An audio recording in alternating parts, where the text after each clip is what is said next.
Hello, नमस्ते, आदाब, सत श्री अकाल। मैं सुरेखा सिंह एक बार फिर से आप सबका वेलकम करती हूँ डिवाइन वर्ल्ड में। डिवाइन मैजिकल टैरो 11 में आप सबका वेलकम है। और आज से हम सबकी फेवरेट सीरीज स्टार्ट होने जा रही है, एंजल नंबर्स। और मैं एंजल नंबर स्टार्ट करने वाली हूँ हमारे सबके चहेते, हमारे सबके द मोस्ट फेवरेट 11 से। 11 जो कि सभी मास्टर नंबर्स का, सभी एंजल नंबर्स का फादर मीन्स उनका किंग है, मीन्स उनका सम्राट है, राजा है, what ever I can say, इनका फादर है। तो आज हम 11 से स्टार्ट करने वाले हैं। यस, एंजल सीरीज स्टार्ट हो रही है, इसलिए मैंने आज ये एंजल लुक भी लिया है। और इस लुक के लिए मैं थैंक यू बोलना चाहूंगी अपनी प्यारी फ्रेंड सोनिया संधू को। Sonia, thank you so much for this look and thank you so much for this beautiful attire. You are such a lovely soul. May divine bless you and fulfill all your wishes. From bottom of my heart, from core of my heart, I bless you. I love you and love you so much. And आप बहुत जल्दी ठीक हों और बहुत जल्दी आप come back करें। आप सब लोग सोनिया के लिए प्रेयर कीजिए कि वो जल्दी से ओके हो जाए। वो थोड़ी सी अभी प्रॉब्लम से गुजर रही हैं, फिजिकल हेल्थ इशू है, तो बहुत जल्दी वो अच्छा फील करें। आप सब उनको पॉजिटिविटी शेयर कीजिए और यस, आप उनको शेयर करेंगे तो बहुत सारी पॉजिटिविटी आपको भी डिवाइन की तरफ से मिलेगी। चलिए स्टार्ट करते हैं हमारा एंजल नंबर 11। देखिए, अभी जब तक आप 3D में रहते हो, हम अवेकनिंग से पहले क्या था, हम लोग 3D में रह रहे थे बट उससे रेजोनेट नहीं कर पा रहे थे, ये अलग बात है। हम 3D में रहते थे, उसी को अपनी रियलिटी समझते थे। हमारे माँ बाप ने हमें जो बता दिया हम उसी को मानते थे। दादा दादी, आस पड़ोस, स्कूल, समाज, जिसने हमें जो सिखा दिया, टीवी, रेडियो, जिसने भी हमें जहाँ से जो भी सिखाया, हमने वो सीखना शुरू किया। फिर इंटरनेट, न्यूज़पेपर, हम यही सब देख सुनकर बड़े हुए। हमारी एक कंडीशनिंग हो गई। और अवेकनिंग से पहले हम लोग जो थे वो हम हमारे सोसाइटी, समाज, हमारे घर परिवार, हमारी दूसरों से मिली हुई सीख की वजह से थे, यानी कि जंक डीएनए की वजह से थे। जंक डीएनए अगर आपको नहीं पता, क्योंकि कुछ व्यूअर्स हमारे नए भी हैं, न्यू व्यूअर्स का बहुत ज़्यादा वेलकम है, पुरानों का डबल वेलकम है। और आप वो जंक डीएनए वाली सीरीज जाकर देखेंगे तो आपको पता चलेगा मैं किस चीज़ के बारे में बात कर रही हूँ। तो हमारा वो जो भी हमारा मीन्स हमारा होना था, जो भी हमारा लेवल था, जो भी हम थे, वो हम उस जंक डीएनए की वजह से थे। वो हमारा देखा हुआ, उसमें हम कंडीशन हो गए थे, वो हमारी कंडीशनिंग हुई थी, हम पे लेयर लगाई गई थी, हमें बताया गया था, हमें सिखाया गया था। हमें धर्म सिखाए जाते हैं, मजहब सिखाए जाते हैं, हमें लड़का लड़की सिखाया जाता है, हमें काला गोरा सिखाया जाता है, हमें बहुत सारी चीज़ें सिखाई जाती हैं और हम वो सीख सीख कर बड़े हो जाते हैं और फिर हम उसी को अपनी रियलिटी समझने लगते हैं। फिर जो इश्यूज, उनकी वजह से हमारे अंदर कुछ इश्यूज आ जाते हैं। सपोज कीजिए आप अपने पेरेंट्स को अगर इस तरह की बातें करते हुए देखोगे, देखो इसने क्या पहना, छी, इसको शर्म भी नहीं आती, आप भी वैसा ही फील करोगे। आपको भी लगेगा कि हाँ, कहीं ना कहीं ये ठीक कह रहे हैं। जब आप बहुत छोटे होते हो, मैं तब की बात कह रही हूँ। जब आप बड़े हो जाते हो तो काफ़ी चीज़ों को आप क्वेश्चन करना शुरू करते हो। जब आपकी अवेकनिंग स्टार्ट होती है, वैसे आप रिबेलियस टाइप के ही होते हैं। जो स्टार सीड हम होते हैं वो रिबेलियस ही होते हैं। वो बचपन से हर चीज़ को क्वेश्चन करते ही करते हैं। कई बार इसी वजह से हमारे पेरेंट्स से या भाई बहनों से या दोस्तों से या सोसाइटी के दूसरे लोगों से अनबन भी हो जाती है, झगड़ा हो जाता है, बनती नहीं है, या फिर हम खुद को आइसोलेट करते हैं, उनसे अलग थलग हो जाते हैं, सबसे अलग हम खुद को फील करते हैं। उसका रीज़न यही होता है कि आपको ये चीज़ें समझ नहीं आती हैं कि कोई काला है तो इसका मतलब वो कमतर कैसे हो गया, कोई बहुत गोरा है तो वो स्पेशल कैसे हो गया। तो मुझे भी बचपन में ये चीज़ें नहीं समझती थी, मुझे भी ये चीज़ें समझ नहीं आती थी। हिंदू क्या होता है, मुस्लिम क्या होता है, ईसाई क्या होता है। तो मुझे अच्छा नहीं लगता था जब कोई लोगों को धर्म के नाम पे बांटता था या किसी को। मैं जब कभी गांव जाती थी, छोटी थी, अब भी मैंने देखा है कि बहुत सारे गांव में वो चीज़ें होती हैं कि कुछ लोग चारपाई पे बैठे हैं, कुछ लोग ज़मीन में नीचे बैठे हैं। तो मुझे वो चीज़ बहुत बुरी लगती थी, बहुत गलत लगती थी। मैं इन चीज़ों को की दिल से निंदा करती थी, तब भी करती थी, आज भी करती हूँ और हमेशा करूँगी, क्योंकि वो गलत है, वो लेयर्स हैं, वो ब्लॉकेजेस हैं जो लग गई हैं काफ़ी सदियों की कंडीशनिंग के बाद वो लग गई हैं। तो हम ही बदलेंगे उनको, क्योंकि हम ही उम्मीद हैं। और जो नई पीढ़ी है वो बहुत सारे चेंजेस लेकर आ रही है, बहुत सारे चेंजेस हो रहे हैं और होंगे भी। तो वो हमारी 3D रियलिटी हो जाती है। अब अगर मैं बात करूं स्पिरिचुअल अवेकनिंग के बाद क्या होता है, जब आप इस धरती पे आते हो, जब आप जन्म लेते हो, जब आप एक स्पिरिचुअल बीइंग होते हो और एक फिजिकल वर्ल्ड में आते हो, किसी भी 3D वर्ल्ड में आते हो या इससे भी लोअर डायमेंशन में जाते हो या किसी दूसरी अर्थ पे जाते हो या कहीं पर भी जाते हो, आपको वहाँ के एटमॉस्फेयर के अकॉर्डिंग ढलना होता है। तभी तो आपको वहाँ के पेन, वहाँ की तकलीफ, वहाँ के ट्रोमास पता चलेंगे, वहाँ की ब्लॉकेजेस पता चलेंगी। तो आप आते हो, सब कुछ आपको भुला दिया जाता है, आपकी सारी रियलिटी आपको भुला दी जाती है। अब इसको ऐसे समझें कि आपको एक मिशन दिया गया है, एक डिवाइन के साथ मिलके हमें एक मिशन दिया गया। उस मिशन में हमारा वहाँ का एक्चुअल नेम कुछ और है। इस मिशन में आपका नाम दे दिया गया राहुल, ठीक है, आपका नाम राहुल दे दिया गया या आपका नाम शिवानी दे दिया गया कि ऑपरेशन शिवानी, आपको शिवानी के नाम से भेज दिया गया है यहाँ पे। अब होता क्या है, अब आप यहाँ आते हो, आपके सारे इंतजाम कर दिए जाते हैं आपको आपकी रियल जो आइडेंटिटी है वो भुलाने के। माँ के पेट में आप भूल जाते हो सारा कुछ, फिर आप बाहर आते हो, उसके बाद भी कुछ चीज़ें आपको याद रहती हैं, फिर वो धीरे धीरे वो भी भूल जाती हैं। फिर आपकी कंडीशनिंग होती है, आपको एक ऐसा एटमॉस्फेयर दिया जाता है जहाँ आपको ज़्यादा से ज़्यादा ये ट्रॉमा फेस करने का मौका मिले, आपको ये सारी चीज़ें में से गुजरने का आपको मौका मिले। तो आपको वो सारी चीज़ों से गो थ्रू करना पड़ता है। आप और क्या होता है, धीरे धीरे जैसे जैसे आप अपनी जर्नी में आगे बढ़ते हो, मीन्स आप जैसे जैसे बड़े होते जाते हो, बच्चे से बड़े होते, आप उसी को अपने रियलिटी समझने लग जाते हो। आप सपोज कीजिए आपके स्पिरिट वर्ल्ड में, आपके अपने डायमेंशन में आपका नाम था राम, ठीक है, कुछ भी नाम लगा लीजिए आप। तो आपका नाम राम था या जो भी A to Z, जो भी अजय था या जो भी आप लगाना चाहें, वो आपका रियल नेम था, ठीक है। आप यहाँ आए हो, आपका यहाँ आके नाम दे दिया गया है राहुल। अब आप यहाँ पे राहुल की जिंदगी जीना स्टार्ट करते हो और आप राहुल की ही जिंदगी जीते चले जाते हो जब तक आपकी अवेकनिंग नहीं हो जाती। शिवानी की जिंदगी जीती जाती है अर्थ पे, उसको पता ही नहीं होता कि वो एक मिशन पे आई है, उसको कुछ करना भी है, वो सारी की सारी जो आइडेंटिटी है उसको भूल जाती है। अब क्या होता है, अब देखिए, जब तक हम इस शरीर को, अपने असली मिशन को नहीं पहचान लेते तब तक हम शव हैं। हम जब तक शिव नहीं बन जाते तब तक हम शव हैं, मरे के समान हैं, मुर्दा हैं। सिर्फ हम अपने रूट चक्रा पे से ऑपरेट करते हैं, उसी से जिंदा रहते हैं और उसी पे मर जाते हैं। सिर्फ इन वर्ल्डली चीज़ों को, खाना पीना सोना, जॉब, बच्चे, घर, नौकरी, ये करा और मर गए, ठीक है, कुछ भी घुमा फिरा, बस ये करते हैं हम। अपनी रियल आइडेंटिटी को हम पहचानते ही नहीं है, अपनी रियलिटी को हम नहीं पहचानते हैं। अच्छा, मैं एक चीज़ बताती हूँ। अब मैं हूँ जैसी मैं हूँ, अब मैंने अपने अंदर के परमात्मा को देख लिया है, ठीक है, मैंने अपने अंदर देख लिया है, मुझे पता चल गया है कि मैं कौन हूँ, मैं क्या हूँ। अब मैं इतने अच्छे से, आप में से कुछ लोगों के सवाल होते हैं कि मैम इतना कुछ क्यों पहनते हो, किसी ने पूछा है, किसी ने नहीं भी पूछा है, तो उसके मन में हो सकता है, कईयों के मन में हो, और कई तो ऐसे आएंगे जो नेगेटिविटी से ऑपरेट करते हैं, जो अंधेरा है, जो अंधेरे को रिप्रेजेंट करते हैं। कुछ सिर्फ कुछ बीइंग्स हैं जो लाइट को रिप्रेजेंट करते हैं, बाकी अंधेरे को रिप्रेजेंट करते हैं। तो जो अंधेरे को रिप्रेजेंट करते हैं उनसे ये बात बड़ी रेजोनेट होगी, उनको मेरी इस बात से बड़ा गुस्सा आएगा कि अच्छा हम अंधेरा, वो कहते हैं ना चोर की दाढ़ी में तिनका, वो चीज़ होगी। जो लाइट है, लाइट बनने के रास्ते पे है, स्पिरिचुअल जर्नी में है, बहुत सारा पेन झेल रहे हैं, उनको तो पता है कि वो स्पिरिचुअल जर्नी में है और लाइट बनने के पाथ पे हैं। जो यहाँ आ गए हैं भूले भटके किसी वजह से और बहुत सारी लेयर लगवा के अपने ऊपर आए हैं, चाहे वो कल लाइट बन ही जाए, बट आज वो अंधेरा ही है और वो अंधेरे में ही रहना चाहते हैं, तो उनको मुझसे बहुत प्रॉब्लम होगी, उनको मेरी लाइट से बहुत ज़्यादा प्रॉब्लम होगी, उनकी आंखें चुंधियाएंगी। फिर वो ये नहीं कहेंगे कि अपनी इस लाइट को बुझाओ, हमारी आंखें चुंधिया रही हैं। फिर वो क्या करेंगे, फिर वो मेरे कपड़ों को क्वेश्चन करेंगे, फिर वो मेरे इस अटायर को क्वेश्चन करेंगे, फिर वो मैंने इतनी ज्वेलरी क्यों पहनी है इसको क्वेश्चन करेंगे, मैं इतना ज़्यादा खिल के, इतना हंस के और मतलब इतने अच्छे से, मुझे लगता है मैं बहुत अच्छे से, ये मेरा होने का ढंग है, ये डिवाइन के होने का ढंग है, मैं इस ढंग से बात करती हूँ तो उनको इस ढंग से परेशानी होगी, उनकी आंखें चुंधिया रही हैं, बट वो डायरेक्ट कैसे कहें कि लाइट को बुझा दो, लाइट को बुझा नहीं सकते वो, तो वो क्या कहेंगे, लाइट बुझ ही नहीं सकती, मैं मर भी जाऊंगी तो भी मैं लाइट ही हूँ, ये शरीर गिर जाएगा, ये शरीर तो 5 तत्वों का, हड्डी मिट्टी का है, ये 2 तत्व गिर जाएंगे, जल और मिट्टी, जल और पृथ्वी तत्व गिर जाएंगे, 3 तत्व मेरे फिर रहेंगे और मैं अपने डायमेंशन में लौट जाऊंगी, मैं तो लाइट ही हूँ, लाइट ही रहूंगी।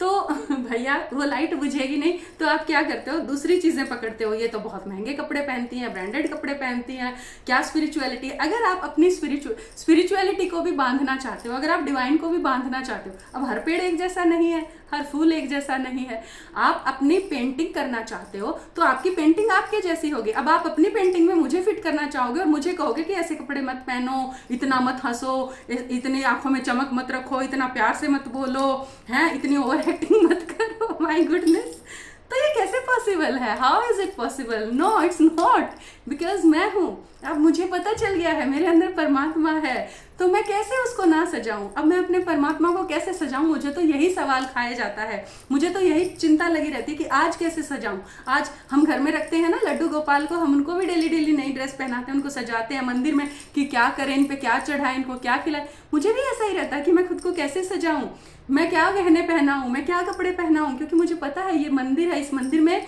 मेरे डिवाइन रहते हैं। तो क्या मैं अपने डिवाइन को ऐसे ही बाहर निकाल दूं रूखा सूखा? नहीं, ये मेरा ढंग नहीं है।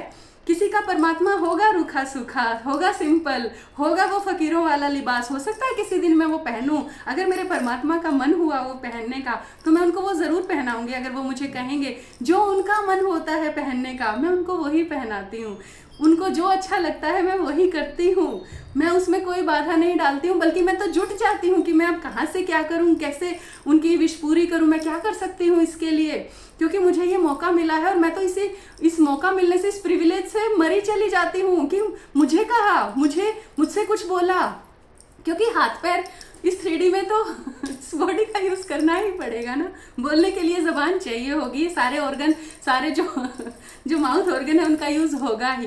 तो ये हमारी ये मेरी एक्चुअल रियलिटी है जो अभी आपके सामने है। इससे पहले क्या था, हम एक 3D लाइफ में जीते हैं और उसमें भोंदू से बन के जीते हैं और समझ नहीं आता है कि हम यहाँ कर क्या रहे हैं, हम गलत जगह पे हैं, हम लेसन ले रहे होते हैं, हमें कुछ भी समझ नहीं आ रहा होता है। वो हमारी फेक आइडेंटिटी होती है, इसलिए ऐसा होता है। अब कुछ आई होप आप बहुत लोग कमेंट नहीं करेंगे, अगर करने वाला हो कोई या कोई आए ऐसा नया और उसको मैं रेजोनेट ना हो तो आप दूसरा चैनल देख सकते हो, आपको जो रेजोनेट हो, जहां से लाइट मिले, जहां से आपकी सोल को लगे कि हाँ यहाँ से मेरा काम बनेगा, यहाँ से मुझे हीलिंग मिलेगी, यहाँ से मुझे अपनी जर्नी में आगे बढ़ने का मौका मिलेगा, आप वो ढूंढिए।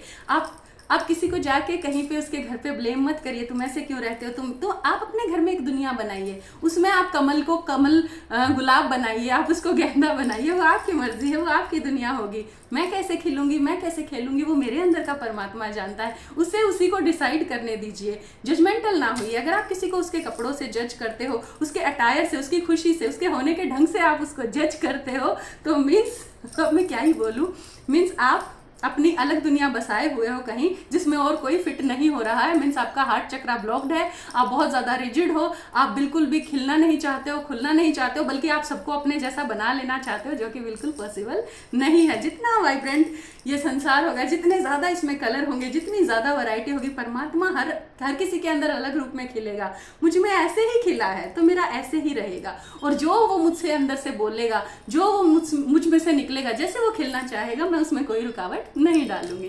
तो मैंने अपनी रियल आइडेंटिटी को पहचान लिया कि मैं एक स्पिरिट हूँ, मैं एक फ्री स्पिरिट हूँ, मैं लाइट हूँ, बस यहाँ पे मैं अपना एक रोल प्ले करने आई हूँ, मैं एक मिशन पे हूँ, डिवाइन ने मुझे एक मिशन पे भेजा है, डिवाइन मेरे साथ है, मेरे सारे स्पिरिट, गुरु, एंजल, मेरे टोटम सब मेरे साथ हैं।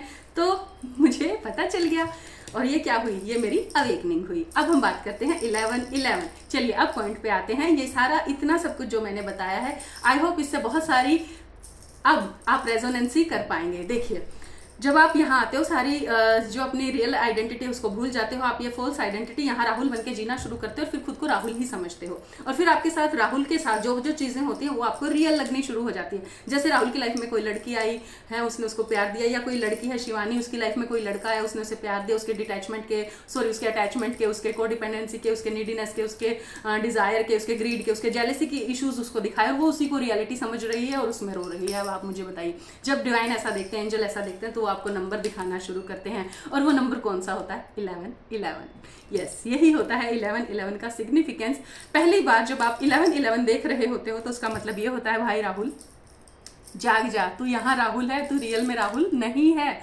जाग जाग जाग शिवानी, जाग जा जाग जा। जितनी बार 11-11 होता है आपके अंदर जो कोड हैं उन पे काम होता है, वो कोड अनलॉक होने शुरू हो जाते हैं, आपके माइंड में कुछ चलने लग जाता है।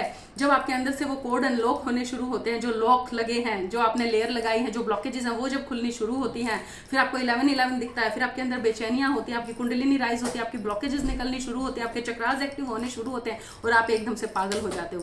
फिर ये 11-11 थ्रू आउट द जर्नी हमें दिखेगा। अब उसका क्या मतलब है कि मैम एक बार तो अवेकनिंग के लिए हुआ, चलो ठीक है हम जाग गए, पर ये बार बार क्यों दिखता है जर्नी के हर फेज पे? मुझे तो अब भी 11-11 दिखता, स्टार्टिंग में भी 11-11 दिखता था। इसका क्या मतलब है? इसका सीधा सा मतलब एक ही होता है कि आपकी जो ये जर्नी है ये थ्रू आउट द लाइफ चलेगी, लाइफ के बाद भी चलेगी, हमेशा चलती रहेगी।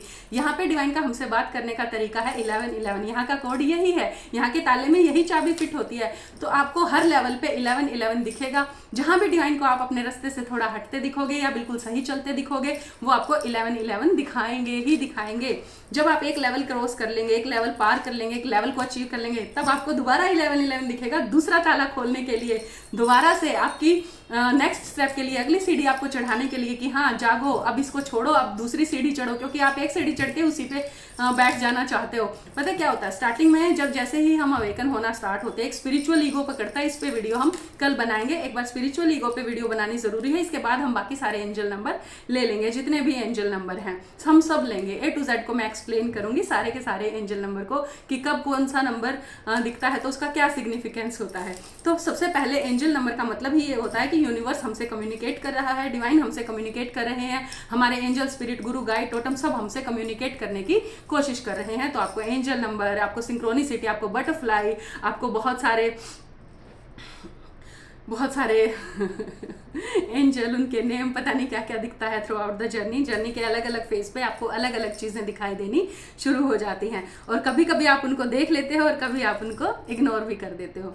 बट जब भी आपको एंजल नंबर दिखे, सबसे पहला काम होता है डिवाइन को थैंक यू बोलना और जाग जाना कि हाँ क्या बताना चाहते हैं मुझे डिवाइन। उसी टाइम जो आप सोच रहे थे उसके बारे में देखना है कि मैं क्या सोच रहा था, मेरा क्या थॉट है। या तो वो थॉट बिल्कुल सही है, डिवाइन बता रहे हैं कि हाँ तुम सही जा रहे हो, या वो थॉट बिल्कुल गलत था, मैं कुछ नेगेटिव थिंकिंग कर रहा था या कर रही थी, तो मुझे उसको चेंज करना है, अपने थॉट को दूसरी डायरेक्शन देनी है और अब मुझे नेक्स्ट स्टेप के लिए रेडी होना है। तो जितनी बार आपको 11-11 दिखे, हर बार उसका मतलब ये नहीं होता कि आप अपने ट्विन से मिलोगे, या हर बार ये होता है कि आप अपनी स्पिरिचुअल जर्नी में आगे बढ़ोगे। जब आप ट्विन से मिल जाते हो, जब आपका सारा रियूनियन सब कुछ भी हो जाता है, तब भी आपको 11-11 दिखता है। ये आपको दिखता ही रहेगा थ्रू आउट द जर्नी, क्योंकि ये आपको नेक्स्ट सीढ़ी चढ़ाने का क्या कोड होता है जो आपके अंदर बहुत कुछ अनलॉक करता है। तो इसलिए आपको जर्नी के नेक्स्ट फेज पे 11-11 दिखना फिर से स्टार्ट हो जाता है और थ्रू आउट द जर्नी आपको कंटिन्यूअस 11-11 दिखता ही रहेगा, हमेशा दिखता रहेगा, चाहे आप किस भी जर्नी में हो। एक जर्नी में हो, एक बार जब आपकी अगर अवेकनिंग 11-11 से स्टार्ट हुई है तो मतलब ये आपके ताले की चाबी है। जितनी बार आपको 11-11 दिखा है, समझ जाइए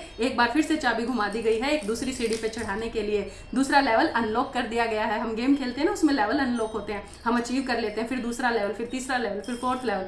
ये भी ऐसे ही है, ये मैट्रिक्स का लेवल है, ये बिल्कुल उस गेम की ही तरह है। ये थोड़ा सा बड़ा गेम है क्योंकि इसके खिलाड़ी हम हैं और हम जाग गए हैं, बाकी सब नहीं जागते हैं, कुछ एक को जागने का मौका मिलता है। और अब खिलाड़ी के पास चॉइस है कि वो कैसे चले खुद को। अदरवाइज तो हम खेल रहे होते हैं ना, हम चला रहे होते हैं उसको, बट हमें भी तो कोई चला रहा है। जब हमें ये पता चल जाता है कि हमें कैसे चलना है तो हम अपनी मर्जी से चलना स्टार्ट कर देते हैं। फिर दुनिया के रूल हम पे लागू होना बंद हो जाते हैं, फिर हम डिवाइन रूल से चलते हैं। ये हमारी रियलिटी होती है। ये होता है 11-11 का मतलब। बच्चे जाग जा, राहुल जाग जा, शिवानी जाग जा, नेक्स्ट लेवल शुरू हो जा, खड़ा हो जा, बी रेडी। ये नहीं हो तुम, जब जैसे भी आप रो रहे होते हो, परेशान होते हो, 11-11 दिखेगा कि नहीं रोना, तुम ये क्या कर रहे हो, किसके लिए रो रहे हो, ये नहीं हो तुम, ये बस तुम्हारा पार्ट था। अब उस पर क्यों, जैसे ये तो वैसे ही हो गया, एक मूवी का कोई हीरो है, वो किसी कोई सीन कर रहा है उसमें, और सीन खत्म हो गया, सारा कुछ हो गया, और वो फिर रोना शुरू कर दिया उसने कि हाय ये छोड़। वो नहीं है उसकी रियलिटी, वो बस एक मूवी थी, ड्रामा था, खत्म हो गया। तो ठीक ऐसे ही आप भी बेवकूफ लगते हो डिवाइन को जब ऐसा कर रहे होते हो। आई होप काफी सारी आपको क्लैरिटी इससे मिल गई होगी कि हम एक्चुअल में क्या करते हैं, 11-11 हमें क्यों दिखता है, 11-11 का क्या सिग्निफिकेंस है। ये जब भी दिखता है थैंक यू बोलें, क्योंकि आपका नेक्स्ट लेवल अनलॉक कर दिया है डिवाइन ने। और जिन लोगों को मैं अच्छी लगती हूँ वो मुझसे रेजोनेट करते हैं, मतलब वो रास्ते पे हैं, सही पे, और वो पहुँचने वाले हैं डिवाइन लाइट तक। और यस, वो डेफिनेटली पहुँचेंगे, क्योंकि यस पहुँचने के लिए बने हो आप। तो आप चलते रहिए, आप रुकिए मत, थकिए मत, जहाँ हो वहाँ से स्टार्ट करो, जिनके साथ हो उनके स्टार्ट करो, कोई नहीं है तो अकेले स्टार्ट करो। चलना है और पहुँचना है, और डिवाइन की उंगली पकड़नी है। वो कब से उंगली दिखा रहे हैं पर आप देख ही नहीं रहे हो, आप इधर उधर उलझे हो, कोई पर्सन में उलझा है, कोई जॉब में उलझा है, कोई कहीं उलझा है। सबसे पहले जर्नी का चार्ज डिवाइन को दो। सबसे पहले अपनी रियलिटी को पहचानो कि मैं ये जो यहाँ की लाइफ है ये मेरी रियलिटी नहीं है, मैं कोई और हूँ, एक मिशन पे आया हूँ या आई हूँ और मुझे वो मिशन पूरा करना है। मैं एक रोल बस प्ले कर रहा हूँ, उसको मुझे अपना बेस्ट देना है। बस ये समझ के आपको अपनी जिंदगी जो है वो जीनी स्टार्ट करनी है। बाकी सब डिवाइन देख लेंगे, स्क्रिप्ट उन्होंने लिखी है और मूवी का एंड भी उनको पता है, तो वो लिख लेंगे अपने आप से। तो 11-11 means new step, be ready for a new step, be ready for next step, अगली सीढ़ी के लिए रेडी हो जाओ। ये होता है 11-11 का नंबर कि आ जाओ, अपनी असलियत में आओ। थैंक यू बोलना है डिवाइन को। और अगर आप कुछ गलत सोच रहे थे तो please forgive me divine and I am ready for the next level, next step. ये बोल के आपको जर्नी का चार्ज डिवाइन को देके और बस खुश हो जाना है। और मेरी बातें आपको अच्छी लगी होगी और आप उनके बारे में सोचेंगे तो जरूर। Love you, God bless you.